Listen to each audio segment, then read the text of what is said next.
The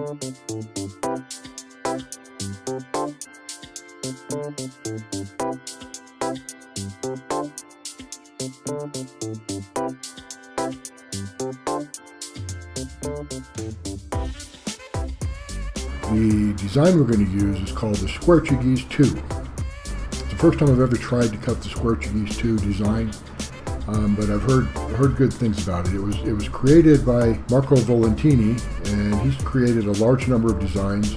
He designed the Square-Chigese 2 for gemstones with high refractive indexes, and it's one of his favorites for cutting garnets. Now, garnets do have a high refractive index, but zircons is even higher, so let's see how his design works with zircon.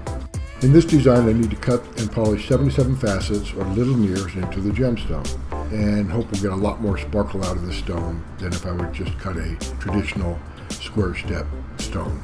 So what Marco's done is made the crown or the top part of the stone a little more fancy with some cut corners and additional row or tier, but he completely replaced the stair steps on the pavilion or the bottom half of the stone with a Portuguese style traditionally used on round stones.